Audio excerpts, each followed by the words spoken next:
Panibagong utangan na naman po ang ating pag-uusapan ngayong araw. Kaya kung hindi mo pa alam na may bagong loan application dyan na mauutangan sa Google Play Store, nako, panoorin mo po hanggang dulo itong vlog natin para makita mo kung magkano ang pwede mong mautang sa kanya. So ito guys is maximum 60,000 pesos daw po ang pinaka-maximum loan limit. Basta may one valid ID ka lang, kahit wala kang trabaho guys, makakautang ka dito. So ang pangalan nga pala ng application na to is si Marami Peso. Dito guys, i-check nyo kung okay sa inyo yung loan details niya. At i-check nyo rin guys yung service fee at kung hanggang kailan siya bayaran. Huwag basta-basta kayo mag-a-apply sa mga bagong loan application na makikita nyo dyan sa Google Play Store. And ito nga guys, kung gusto mo na mga ganitong video para updated ka rin sa mga bagong loan application dyan, just click the subscribe button, turn on the notification bell, and be updated po lagi. And dito nga po, every video po na ina-upload ko, kumukuha po ako ng dalawang nagko-comment sa aking mga video. At ito nga po yung dalawang lucky winners na napili ko ngayong araw. And kung gusto mong sumali sa aking pag-giveaway, basta don't forget to like this video, mag-iwan po ng comment dyan sa comment section at please share para makasali ka rin sa aking pamantling cellphone giveaway. So stay connected, stay active lang. And yan nga guys, in-applyan ko po ito si Marami Peso para malaman ko kung mag-a-approve siya. If ever man na ma-approve yung aking application is magkano na lang yung mare-reserve ko. Kasi dito guys, 60,000 po ang pinaka-maximum loan limit. Kaya kung interesado ka na malaman, so keep on watching.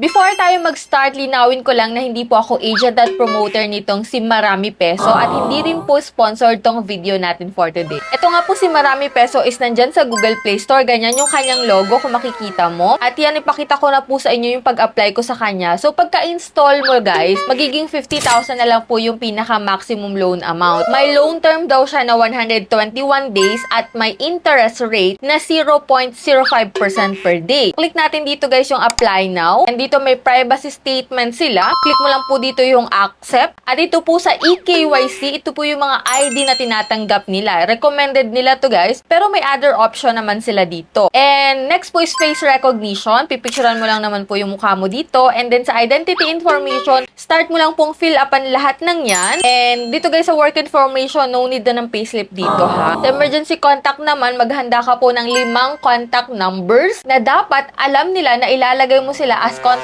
references para hindi na sila magulat if ever na i-text sila or tawagan ni Marami Peso or ng kahit anong application na a-applyan nyo. And dito guys sa withdrawal information, pwede mo pong ma-withdraw yung pera na mauutang mo dito sa e-wallet. Ito yung sa GCash, GrabPay, Paymaya, and StarPay Corporation. Kung may bank account ka naman, pwede mong ilagay dito. At ito nga po, bilang first timer, hindi tayo pare-parehas ng loan amount na pwedeng ma-approve sa kanya. So sa akin po is 2,000 pesos. And dito guys, ipapakita ko sa inyo kung magkano na lang yung pwede nating ma-receive at yung total repayment niya. Meron kang option dito na 2 periods at 3 periods. Dito sa 2 periods, ito yung one-time full payment. Kasi sa first schedule mo, halos lahat binayaran mo na. Kasi ang principal amount is 1,995 plus interest na 280 pesos at may upfront service fee sila na 500 pesos. Meaning, yung 500 na yon ibabawas po yun sa 2,000 pesos mo. Bali, 1,500 na lang yung marireceive mo. At ang babayaran mo kapag 2 periods yung pinili mo is 2,275 pesos. Kapag naman po 3 periods yung pinili mo, ang unang babayaran mo po is 1,278 pesos. Yung po ay para sa principal and sa interest na rin. Next is same amount din, which is 1,277 pesos lang. Piso lang pinagkaiba. At may upfront service fee siya na 400 pesos. Ito guys is 14 days to pay naman. Kasi every 7 days yung bayaran guys. So bali guys sa 2,000 pesos dahil may service fee siya na ibabawas, nasa 1,600 na lang yung marireceive mo. At magbabayad ka nga ng, kung ika-calculate natin guys, 1,278 times 2 equals 2,556 pesos minus 1,600 lang kasi binawasan ng 400. Bali guys, para sa interest at service fee sa 14 days is 956 pesos plus yung nakuha sa'yo na 400.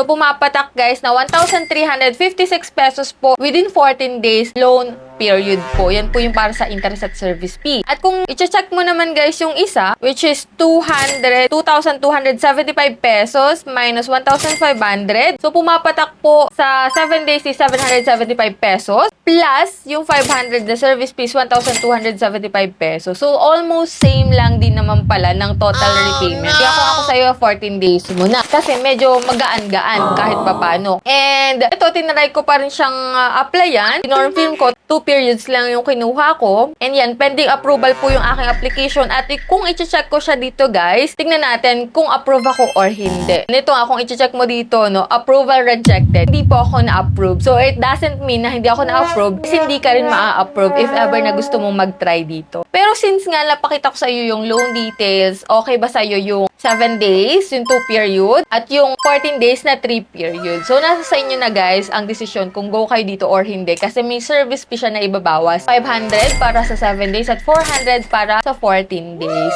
And hindi lang yun guys, sa total repayment is may plus interest pa. Kaya nasa sa inyo na guys yung desisyon kung mag-loan kayo dito sa bagong loan application na lumabas. Pag-isipan nyo mabuti kasi hindi biro din yung interest at service fee na pinatong nila. So, that's it for today. Sana nagkaroon kayo ng idea about dito kay Marami Peso and makatulong sa pag-decide nyo kung go kayo dito or hindi. So, that's it. Sa mga hindi pa dyan nakasubscribe sa aking YouTube channel, kaya click sa subscribe button, turn on the notification bell, and be updated sa aking mga latest uploads. So, bye-bye na muna for now, guys. See you on my next video.